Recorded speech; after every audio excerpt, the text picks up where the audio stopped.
how many of you enjoyed the stories? Raise your hand. House full. Wonderful to see that. Well, there are many stories in this book, The Heart of Work, which is right here available at the book counter for all of you. I must say that the book is expressed in a certain manner which shows the simplicity and the humility towards each in the organization. That's how simple is Nathan Sir for us. A big round of applause for Mr. S.V. Nathan. Thank you for writing this. Humility, that's what we learned from Dr. S.K. Verma. So how can we be any different? So just to take the conversation forward with you, storytelling is an art. And the corporate background is very different from telling a story, because I think corporate books or maybe corporate area or genres are very, very serious when you write about business. What made you bring out your writings, your experiences in this format, the little short stories? How? First of all, it's a great question. I believe the corporate world is a better world through stories. I became a partner in my firm not because I'm a brilliant guy. I became a partner in my firm because when you have to stand in front of a partner admission committee, they're going to ask you, is this person worthy of becoming a partner with us? And at that point in time, you would have all kinds of graphs, you'll have all this.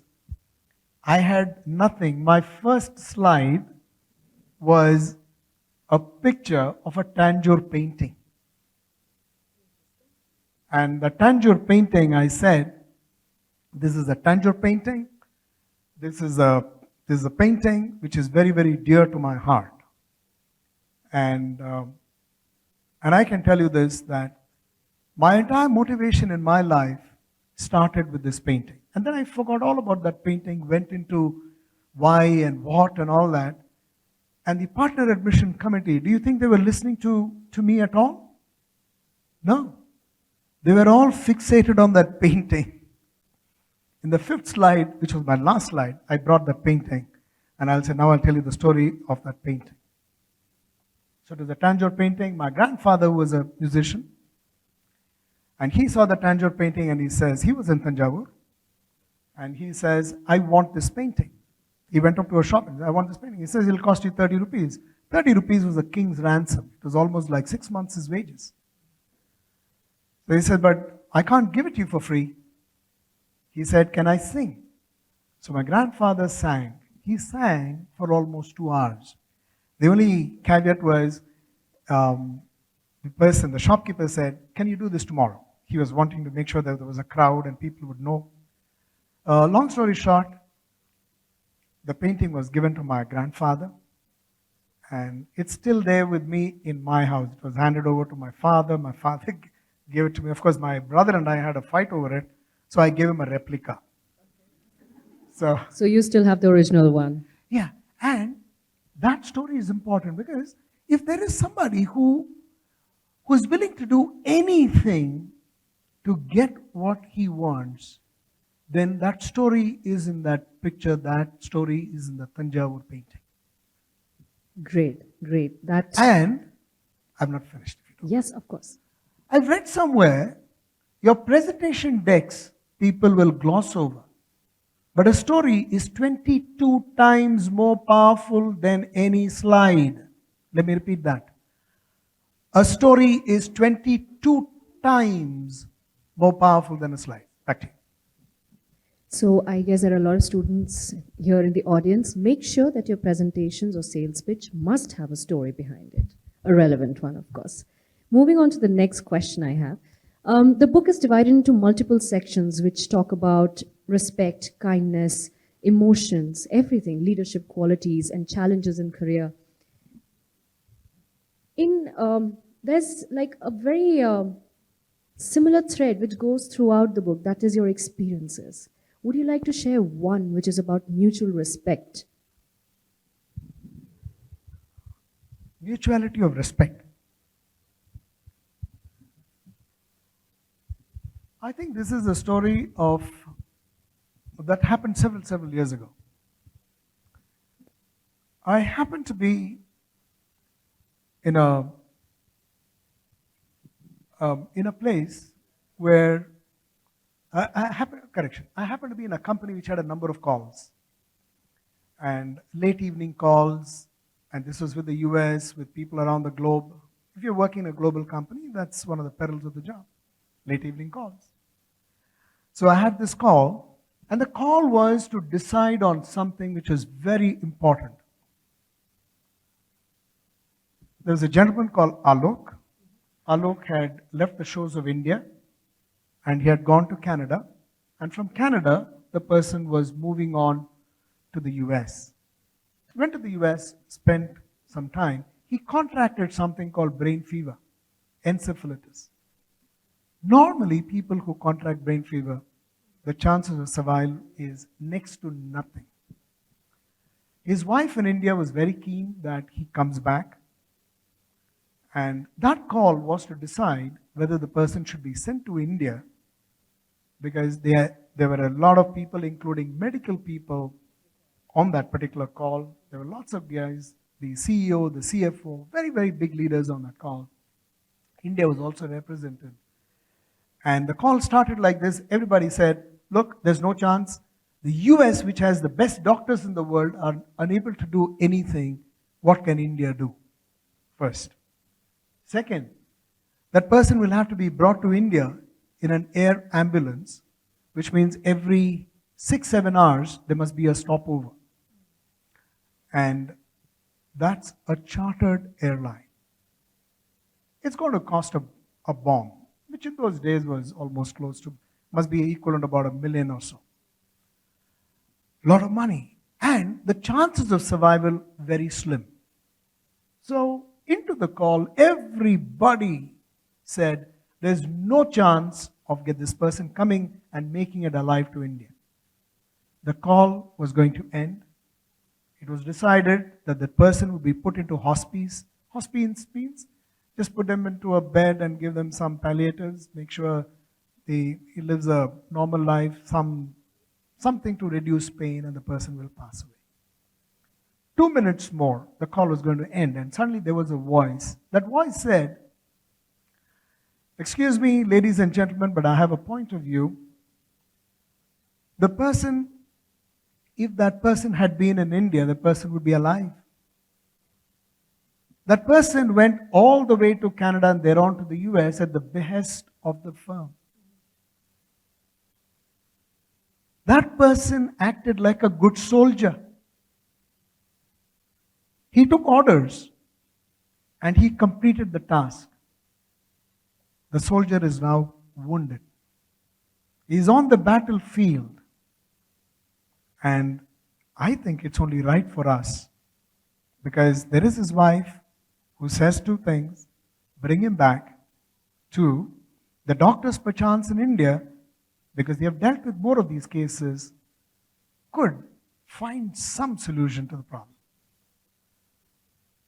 Ladies and gentlemen on the call, let's bring the soldier home. Let's bring the soldier home.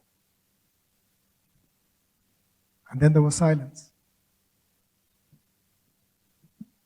Just as it is right now here. Just as it is now. It was for a whole 1 minute. Nobody spoke. And then suddenly the CEO spoke and he said, the person is right. He came here because we asked him to. It is therefore incumbent on us to send the soldier back. So let him back, whatever that it takes. So across all the different places, 7 or 8 stops, came to India, went to one of the hospitals in Delhi. 6 months later, Alok walked out of that hospital, and I met Alok a few months ago. Wow. I will never forget this story. I'll never forget this story, because the voice that spoke to the CEO that day and people on that call is speaking to you. A big round of applause for Nathan, sir. So, it's not about me. it's not about me. I learned something that day because 58 minutes into that call, I had not spoken. And then suddenly something got into me. It is important for us to speak up because in speaking up, a life was at stake. So we don't have to take it that far. If you ask me, what was the mutuality of that respect? When I met Alok, all we did was we just hugged each other. I respected the fact that he had a lot of faith in his leadership, which is all the people out there. And I had a lot of respect for him because he believed that everybody would stand up for him. That mutuality of that respect was in that moment of that hug. Back to you. Absolutely. Nathan sir, every thing, the experiences which you share are put so beautiful in a story format. I don't think we can really have an end to a session like this. And but then, of course, today we have a limited time. But yes, the heart of work is right there. Pick it up, read. You'll learn a lot from this. Moving on to the next one. There's a chapter section on performance evaluations of employees. So performance evaluation is a very, very scary affair in every organization. Who all are working in and are sitting here in the audience, they know when it comes to performance review, it's a scary hall room with the board members sitting and all the reviews happening.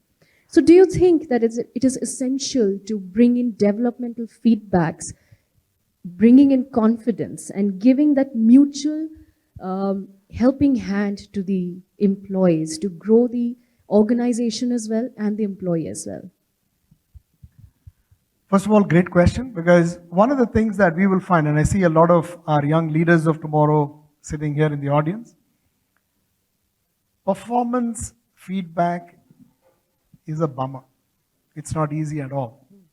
Because first of all, the person giving the feedback must be able to do this well. I was very fortunate. My very first performance appraisal, I was in trepidation. I'd written a long page of all that I have done and hoping that my boss is going to ask me about it. He did nothing of that sort. He knew I was tense, so he said, let's go for a cup of coffee. We sat in that cafeteria for almost 2 hours. We talked about everything under the sun about what was happening. At the end of it, he summarized the entire performance in a few words. Those words were very encouraging. And he also said, well, maybe if there are a couple of areas that you'd like to work on, what do you think you should be doing? He didn't say, you should do this, you should do that. And I very easily volunteered a lot of information. I should be doing this. I came out of that and I said, how nice it would be if every performance appraisal happens this way. Performance appraisal happens at home as well. Because if my wife asks me, how do you think this dish is? And when I taste it and I find that it is not up to the mark, do you think I can give it to her straight off? I can't. I think you can. I can't. At least I can't. You're a storyteller. No. You can. I'll tell you what I do. I'll say, sunshine, terrific. Terrific. And then she will have this. Says, well, it's not all that, guys. A little bit of salt. It's okay. Not a big deal. No, but a little bit of, yeah, it's okay, it's okay. But in that moment, is that dish very important? It's not. What is more important is that relationship, that relatedness. Back to you. Well, so as I mentioned earlier, every answer is coming in a story format. So I don't think we will let you go very soon. We'll have a couple of more stories.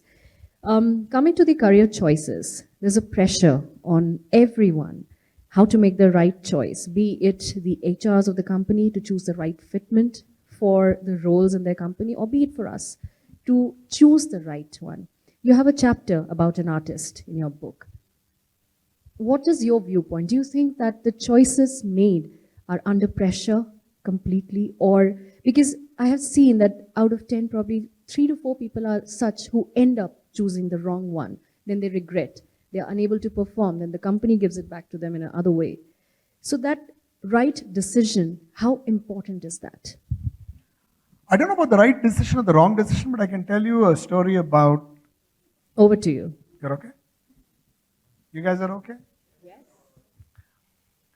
So this is a story when I had taken up a new job. I was a general manager of an organization. I was pretty young, and they had vaulted me into that job. And I was working a little late into the evening. About 10 o'clock at night, I just folded up everything, and I was getting out, where in the far corner of that long corridor, I found that there was some music emanating from there. So I went up. And here was this gentleman who was singing. He had a transistor. Back in those days, you had things called transistor. So he was singing, and what was he doing? He was doing cyclo-styling. You don't have that anymore these days, guys. So you had one top sheet, then there was a middle sheet, there's a tertiary sheet, there's a third sheet. One was for finance, one was for the individual, one was for the files, etc., etc. And he was really, really happy. And I looked at him and I said, "Gentlemen, what are you doing?" He says, "I'm doing payroll." "And what is great about payroll?" He said, "Sir, you don't understand. One extra zero, somebody's very happy. One zero less, and you know that you have somebody really sad, and they really be after you." I really like the guy, so I said, "Okay, why don't we catch up tomorrow morning?" Because I didn't want to disturb that payroll. Next day morning, 10 o'clock, came up to my room, and we had a chat. I said, "Okay, where are you from?" And remember, coming in from big B schools, first question I asked him, "Where are you from?" So he says, "I'm from so-and-so school." I said, "I've never heard of this school."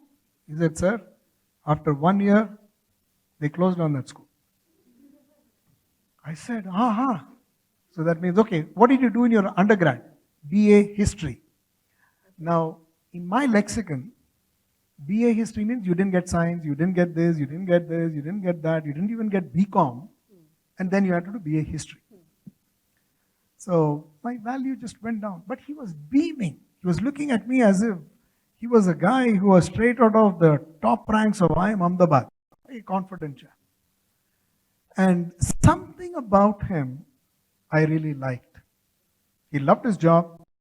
He would never play what he would do. The phone, and I had my regional manager saying, "I need a regional manager, human resources in Bombay. I want him now." And with this pending for about 6 months, nothing has been done. So I said, "I got the perfect guy for you. But treat him well." Put the phone down, looked at this gentleman, and I said, "Do you think that you could go to Bombay?" He said, "Yeah, I can go to Bombay." He says, "But you know Hindi?" He said, "Tora, Tora." And the way he said Torah, my heart sank. But anyway, choice was made. I'd already told people. So, gentleman left. Fast forward. I got a call some 3 months back, and this gentleman says, "Sir, I'm really getting very tired because each year they keep sending me to the same place. One time is the Bahamas, one time is the Miamis, and they take turns sending me to the same place each year. I'm getting bored. Find me something different." And I didn't say much. I just kept the phone down after listening to him. I didn't have to make a choice. I just had to listen. But I was smiling. My wife said, "Why are you smiling?" He said, "I'm smiling because you remember this chap who didn't know a word of Hindi who went all the way to Bombay? Well, it is the same Mahidar today." And who is Mahidar? Mahidar is the Vice President of Human Resources, Hewlett Packard. And it had nothing to do with the education of which school he came from. It had nothing to do with whether he did BA History or whether he went out of IIM Ahmedabad. He is celebrated as one of the top leaders. So a follow-up question to that. So that motivation factor coming from a leader and that push opportunities. So you mean those are very important from a company's point of view towards the employee? I think what we need to understand is whether the person is from this school or that school. I think you need to find out whether they are from the school of attitude. If they are from the school of attitude, pick that person. And companies these days, they're opening their shackles. Of course, they would still be partial to the IIMs, the Excels of the world, but they are realizing, at least I know for sure, I don't much care about which school you're, because if you belong to that school of attitude, then I think, then that's a place. Wonderful. So the school of attitude is something to take away from here. Mr. Nathan, there are multiple students in the audience right now, along with other respected guests. They all are going to be soon deep diving into the corporates, diving deep, sorry. Any words of wisdom for them? No words of wisdom. Sorry, there comes a demand. No words of wisdom. You've done enough of stories. I think all of us are always in doubt. We don't know whether we will win. We don't know whether we will lose. But this fear of losing is the one that hides everything which could be our potential. I wanted to be an engineer. From where? IIT. I went and tried to dabble in something, could not get engineering because my father said, I can't. I got into a good school of engineering. My father said, I can't afford you. And then ultimately, I had to make a choice. The choice that I made was I had to take either BA Sanskrit or BSc Mathematics. What do you think I chose? Sorry? Mathematics? Do you think I like mathematics? Do I look like a guy who likes mathematics?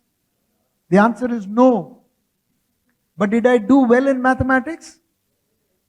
I did exceedingly well. If you don't get what you like what you get. And you make a meal of it. You love it so much that you start to do really well because that is important. Great, great, Mr. Nathan. Thank you for all those lovely words. We have a couple of minutes more. Any questions? Yes, I can see a couple of hands up. Hello, this is Indranil. I have exactly a follow-up question on the anxiety and the fear factor. So my question to Nathan sir is, failure is celebrated in today's time, and thanks to the startup revolution in India. However, failure is only made or celebrated if it is of a good use or experience for the next successful step. What if the failure in his or her project or the person do not try to make it to the next level or a perceived level of success and keep it to themselves? So how to deal with such failure? Are they accepted to our stakeholders? What is your take on this? Thank you. Story? Yes. So, several years ago, I used to be working in a resort company, and a car went into the shallow end of Kodaikanal Lake. This guy was obviously drunk, so one of the customers, and he didn't know what to do. He came running, he came rushing to the desk, and he said, 10 o'clock at night, and he said, my car is sinking, can you do something about it? Nobody was around. And there was one person in the gym, and he was a gym instructor. And the gym instructor was a very sad guy. Because you look at this guy, you really feel that he's a sad guy, he's lost in his life. But he raised his hand and he said, I'll come and help you. He came all the way up and he says, you have to do nothing. He went away. This guy was obviously drunk. He took another 2 more people, a cook who was sleeping, and another person was his helper. So these 3 people went up, got the car out, took it to the garage. Right through the night they sat and made sure that the engine was completely devoid of water, oil filters, everything changed. Next day morning, 7 o'clock, along with a morning cup of coffee, the keys were presented and said, your car is in fine fettle, you may drive it home. The client was very happy. I happened to be on that site. I didn't know all about this till the morning. And I said, we must celebrate this person. We must give him something. So that evening, there was a nice gathering. At that gathering, I call this person out. I give him a check of 2,000 rupees. And 2,000 rupees in those days is an equivalent of almost 25,000 or 50,000 or whatever you want in today's day and age. It's a very hefty sum. And he was very happy. He went away, but later he came up and he says, "This is not enough. I didn't get enough." So I said, "Did you want more money?" He said, "I don't want money. I have been a failure. I need some help. What do you want to do?" "I want to do anything other than what I'm doing today." I said, "What do you want to do?" He said, "I want to be in human resources." Now, every guy and his uncle wants to be in human resources. I said, "Okay, you may not have everything, all the qualifications, but we can learn something. But are you willing to invest part of your time?" Anyway, things went on. The gym instructor qualified. He became a HR officer, this, that. Very interesting conversation. There's a call that comes in and says, "I have 2 job offers. One job offer is with this particular company. One other job offer is from this company. Which is the job that I should take?" And finally, he made that decision himself. And again, as always, I keep smiling when I see all these things happen. My wife asked me again, "Now tell me, what is the reason for your smiling?" So I said I smiled because you remember Venki? Venki, who was a gym instructor, he is now the Vice President of Human Resources in Shoppers Stop. I kid you not. And it has nothing to do with an individual holding the mic. It is to do with the person who made the choice. There's nothing called failure, Indra. There are only experiences. Because that experience really taught him that he's got to get out of that mire. And what do we need to do as people, either in corporates or people sitting around the table as you and I are today? All we have to do is proffer a helping hand. That's the only reason why we all exist. So on that note, back to you. Absolutely. Any more questions? Yes. I think I have a student here I first. know. I'll let the student first. Hey, ask. listen, guys. If you have to applaud, do a good job of it.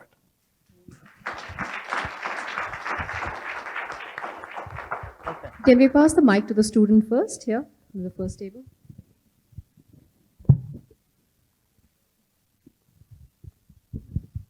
Hello, sir. My name is Sahil. So I just have a very funny question. What is the reason why you didn't take BA Sanskrit? Why I didn't take BA Sanskrit? Because I was after BA Economics. And between a choice of BA Sanskrit and in those days, if you did BA Sanskrit, I do not know what would have happened to me. And here I was looking at, and by the way, I wanted to join IIM Ahmedabad. I came out of that exam in 20 minutes. Then I studied very hard. When I said studied very hard, I studied very hard and went on to excel. Excel as in XLRI. Ultimately there, I was a topper of that batch. It's not the choice, but what you make of that choice. So perhaps if I had done Sanskrit, maybe, I don't know whether I would be here speaking to you, but maybe in some Sanskrit lit fest, I would be again sharing some stories. I don't know. Thank you so much, sir. So Thank you. Put it well. Thank you. Great, great. One question Ms. Meena Raghunathan, one of our celebrated authors, has. Sorry. Sir, as an experienced HR professional, this bell curve approach to performance analysis is something that managers have. What are the options which are coming up? We hear it is going out of fashion, but something that's more fair to an objective. I did well. I don't have to be, did I do better than so-and-so? Did I do worse than so-and-so? It kind of vitiates everything to my mind. So what are the good options? Decent, human options. First of all, we've got to take that bell curve and throw it out.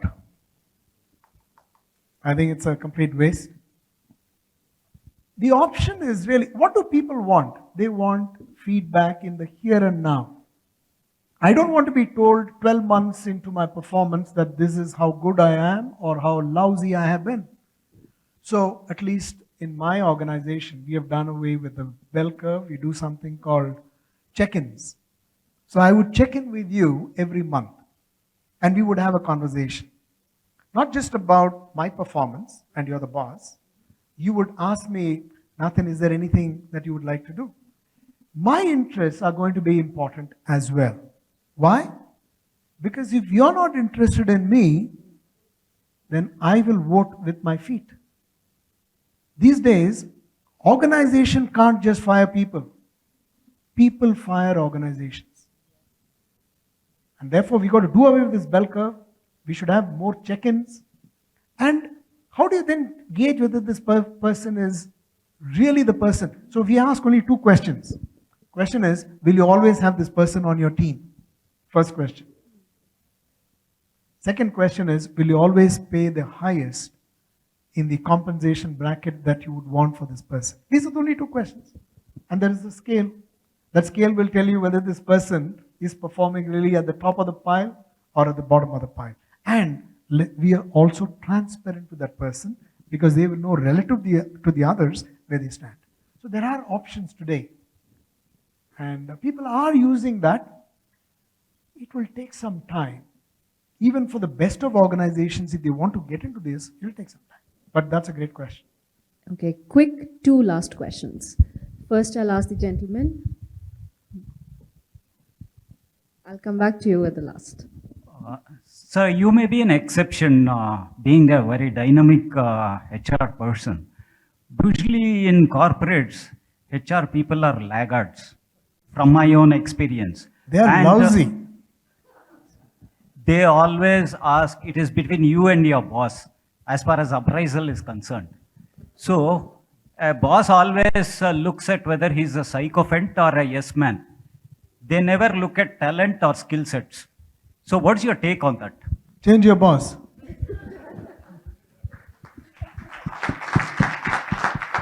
Honest to God, I mean, I look at it dispassionate, and I'm not saying this in a very facetious way. I'm not saying that every person must change his boss that way. There are options today even within organizations. Because today's organization is now realizing that the one thing which is in huge demand is talent. Talent is demand. People who are sitting in this room, you guys are in huge demand. But you guys don't know it. And that's why your bosses make mistakes. So, you just got to be careful. And yes, there is something called the old world.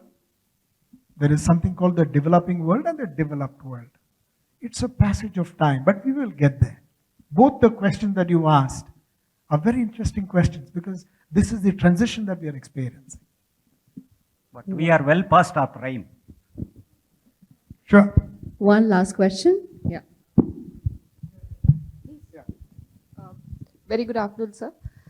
Sir, so you spoke about the school of attitude, and we have had a list of like the qualities that that add up to becoming a person with a good attitude. So, in the changing times, what do you think are the top 3 qualities that form a good attitude of a person? First one, kindly take your seat. First of all, great question. First, never say no when you can say yes. Never say no when you can say yes. First. Second, take the initiative. Don't wait for somebody to hand you something. Nobody is out here doling jobs around. That's the second. Third one, put your passion and your energy into the choices that you make.